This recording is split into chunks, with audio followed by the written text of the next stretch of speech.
தன்மைகளுடைய இயல்பான ஒரு தன்மை. ஸோ அப்படி இருக்கும்பொழுது அந்த கர்ப்பப்பை என்ன ஆகுதுன்னா எக்ஸ்பேண்ட் ஆகாதே தவிர கான்ட்ராஸ்ட் ஆகலை, சுருங்கிறதுக்கான வாய்ப்பை நம்ம கொடுக்கல. ஏன்னா உள்ளே வச்சு தச்சிடும். அப்போ அதோட இயக்கம் தடைப்பட்டு போகுது. அது இயல்பாக செய்ய வேண்டிய இயக்கத்துக்கு வந்து ஒரு முடக்கம் கொடுக்கறதுனால சுருங்காமல் போயிடும். அப்போ அது வால்ஸ் என்ன ஆகுதுன்னா கொஞ்சம் கொஞ்சமாக பெருசாகி திக்காயிட்டு கர்ப்பப்பை அப்படின்ற இத்தினூண்டு இருக்க வேண்டிய ஒரு பை வந்து ரொம்ப பெருசாக அந்த குழந்தை இருந்த சைஸுக்கு அளவுக்கு பெருசாகிடுச்சு.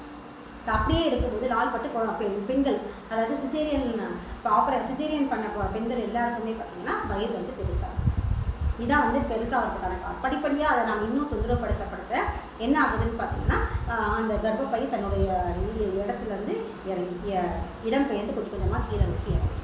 ஸோ தொடர்ந்து அபார்ஷன் பண்ணுறவங்க, தொடர்ந்து வந்து சிசேரியன் பண்ணிக்கிறவங்களும் கர்ப்பப்பைக்கு வந்து டிஸ்டர்பன்ஸ் கொடுத்துருக்கவங்க தான் இந்த மாதிரி நடந்துட்டு. இது போக 2 அனஸ்தீஷியா இருக்குது இல்லையா, த்ரோட் அனஸ்தீஷியா அப்படிங்கிறது முன்னாடி இருந்த காலங்களில் சிசேரியன்னாலே த்ரோட் அனஸ்தீஷியா கொடுத்துட்டு இருந்தாங்க. ஆனால் இப்போ இருக்க பார்த்தீங்கன்னா ஸ்பைன் அனஸ்தீஷியா தான் கொடுக்குறாங்க. இடுப்பில் வந்து இன்ஜெக்ஷன் போடுறாங்க அந்த ஃபுல்லாக மறுத்து போகிறதுக்கு. இப்போ அந்த ஸ்பைன் அனஸ்தீஷியா என்ன பண்ணுன்னா இடுப்பு பகுதி மொத்தத்தையுமே வந்து டோட்டலாக அப்செட் பண்ணிடுது. ஸோ டோட்டலாக அப்செட் பண்ணும்போது பெண்களுக்கு அதிகப்படியான தொந்தரவுகள், முட்டி வலியிலேருந்து இடுப்பு வலியிலேருந்து நாள்பட்ட இடுப்பு வலி, கீழே உட்காந்தா எந்திரிக்க முடியாது, பிடிச்சிக்கிறது, இது மாதிரி ஏகப்பட்ட தொந்தரவுகள், தலைவலி முக்கியமாக அந்த கழுத்து ஸ்பைன் இருக்கு இல்லையா, அந்த ஸ்பைனில் இருக்கிற மொத்த நர்வ் சிஸ்டமே பாதிச்சு அடிக்கடி தலைவலி வர்றதும். இப்போ மைக்ரேன் அப்படின்னு சொல்கிறாங்களா, இதெல்லாம் மைக்ரேன் பேர் வைக்கிறதா, அது ஆக்சுவலாக அதோட ரீசன் என்னன்னு பார்த்தீங்கன்னா இந்த அனஸ்தீஷியா கொடுக்கறதுனால ஸ்பைனில் இருக்கிற மொத்த நர்வ் சிஸ்டமே பாதிக்கிறதுனால கழுத்து வலி, தோள்பட்ட வலி, பின்னங்கழுத்து வலி, இது மாதிரியான எல்லா விதமான தொந்தரவுகள், பின்பக்கம் இருக்கிற நரம்புகள் தொந்தரவுகள் எல்லாத்துக்குமான காரணமாக வந்து இந்த ஸ்பைன் அனஸ்தீஷியா தான் இருக்குது. ஸோ இப்படியா நம்ம வந்து கர்ப்பப்பையை கெடுத்துட்டு இருக்கிறதுனால தான் தோலில் வந்து அரிப்பு ஏற்படுறது, தோலில் கருப்பாக படர்வு ஏற்படுறது, அப்புறம் பெண் உறுப்புகளில் வந்து அரிப்பு ஏற்படுறதும், வாசனை ரொம்ப ஒரு மாதிரி பேட் ஸ்மெல் வர்றது. எதுலன்னா பீரியட்ஸோட இது வந்து ரொம்ப வாசனை ஸ்மெல் வர்றதுக்கான காரணம் எல்லாமே நாள்பட்ட கழிவுகளுடைய தேக்கம் தான். அப்புறம் வெள்ளைப்படுறதே பார்த்தீங்கன்னா பிசு குழப்ப தன்மையாக வர்றது, அது படுற இடம் முழுக்க வந்து புண்ணாகிறது, அரிப்பு இருக்கிறது. இது எல்லாத்துக்குமான காரணம் வந்து பெண்கள் தங்களோட கர்ப்பப்பையை வந்து மாதவிடாய் காலங்களில் முறையாக பின்பற்றாமல் தங்களோட கர்ப்பப்பையை கெடுத்து வச்சுக்கிறதா காரணம். அப்போ நம்ம இதில் என்ன செய்யணும் அப்படின்னு பார்த்தீங்கன்னா ஒன்றும் இல்லை, ரொம்ப சிம்பிள் தான். இனி வரும் காலங்களில் மருந்து மாத்திரைகள் எடுக்காது. எல்லாத்துக்குமான ஒரு பெயின் கில்லராக நீங்கள் நிறைய என்னோடய பேஷண்ட்ஸ் வந்து சொல்லுவாங்க, மேடம் நான் சுகர் பிபி அதெல்லாம் எதுவும் இல்லை மேடம், நான் அதுக்கெல்லாம் எந்த மாத்திரைகளும் நான் எடுக்கிறது இல்லை அப்படின்னு சொல்லுவாங்க. அதுக்கான மட்டும் மாத்திரை கிடையாது. ஜுரம் வந்தாலோ, சளி பிடிச்சாலோ, லூஸ் மோஷன் ஆனாலோ, வலி இருந்தாலோ எல்லா நேரங்கள்லையும் நம்ம மாத்திரை எடுக்கிறது எல்லாமே எதை பாதிக்கும்னா கர்ப்பப்பையை பாதிக்கும். இன்னும் பார்த்தீங்கன்னா தைராய்டு அப்படின்னு சொல்லிட்டு இப்போ சமீபமாக ஒரு 10-15 வருஷமாக வந்து ரொம்ப ஃபேமஸாக இருக்கும். இந்த கிளாண்ட், இங்கே தைராய்டு கிளாண்ட் இல்லை, தைராக்சின் கிளாண்ட் வந்து வீக்கமாகும். இதுக்கான காரணம் என்னென்னு பார்த்தீங்கன்னா கர்ப்பப்பை தொந்தரவு. அதாவது அந்த ஹார்மோனை நம்ம கண்ட்ரோல் பண்ணும்பொழுதே இங்கே கர்ப்பப்பை பிரச்சனையாகும். இதுதான் வந்து அப்நார்மல் யூட்ரைன் ப்ளீடிங் சொல்லுவாங்க. அதாவது இந்த தைராய்டை வந்து நம்ம டிஸ்டர்ப் பண்ணும்போது என்ன ஆகும்னா ஏயூபிக்கு கொண்டு போயிடும்.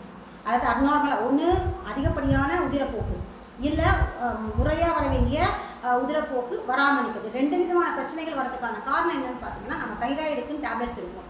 அந்த ஹார்மோனை கண்ட்ரோல் பண்ணுறதுக்கு நம்ம டேப்லெட்ஸ் எடுக்கும்போது அது பாதிக்கிற இடமா கர்ப்பப்பை தான். நிச்சயமாக நீங்கள் தைராய்டு பேஷண்ட்ஸ் ஒவ்வொருத்தரையும் போய் பாருங்கள். தைராய்டு பேஷண்ட்ஸுன்றதை விட தைராய்டு இருந்தது ஒன்றும் பண்ணாமல் விட்டாங்கன்னா பரவாயில்ல, அதுக்கு மாத்திரை எடுக்கிறாங்க, சிகிச்சை எடுக்கிறன்ற பேரில் நம்ம அதை அந்த ஹார்மோனை டிஸ்டர்ப் பண்ணும்போதெல்லாம் அவங்க எல்லாருக்குமே ஒன்று இரகுலர் பீரியட்ஸாக இருக்கும், இல்லை அதிகப்படியான உதிரப்போக்கு இருக்கும், முட்டி வலி இருக்கும், தொண்டை குழாய் இருக்கு இல்லையா, குரல்வளை பகுதிகள், குரல்வளை கூட வாட்டர் எலிமெண்ட்டுடைய அதுக்கு கீழே வர ஒரு இதுதான் ஒரு ஆர்கன் தான் குரல் வலை.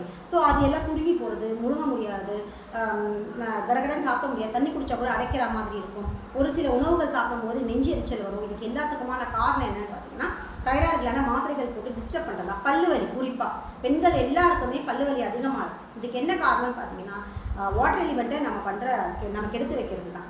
முறையான பீரியட்ஸ் வர வேண்டியதை இந்த மாதிரியான இதுக்கு முன்னாடி சொன்ன எல்லா டிஸ்டர்பன்ஸ்னாலையும் நம்ம கர்ப்பப்பையை கெடுக்கும்பொழுது பல்லு வலி, ஈர் சம்மந்தப்பட்ட பிரச்சனைகள், பல்லுக்கு நடுவில் கேப் விடுறது, அதுக்கப்புறம் வந்து இடுப்பு கீழே இருக்கிற மொத்தமும் வந்து வலி. இது காரணம் இடுப்பு கீழ்ப்பகுதிகள் தான் அதிகமாக டேமேஜ் ஆகுதுன்னு பார்த்தீங்கன்னா இனப்பெருக்க உறுப்புகள் எல்லாமே அப்டமன் கீழே தான் இருக்குது. இப்போ அப்டமன் பகுதி வந்து வாட்டர் எலிமெண்ட் அப்படின்னு சொல்கிறோம் இல்லையா, அப்போ நீரோட தன்மை என்ன, எங்கேருந்து ஊற்றினாலும் கீழ் நோக்கி தான் வரும். நெருப்போட தன்மை என்ன, மேல் நோக்கி போகுது.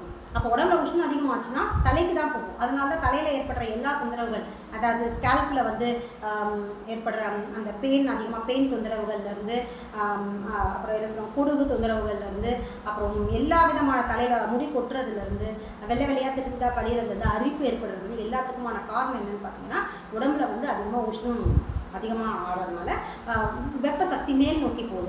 வெப்ப கழிவு சக்தின்னு சொல்லக்கூடாது, வெப்ப கழிவு மேல் நோக்கி போய் தலைப்பகுதிகளில் அதிகமான பாதிப்பு, தலைவலி, வெயிலில் போனால் தலைவலி வந்துடுறது, அதிகப்படியான வேர்வை, இது எல்லாத்துக்குமான காரணம் வந்து வெப்பக்கழிவு அதிகமானது, அது மேல் நோக்கி போகும்.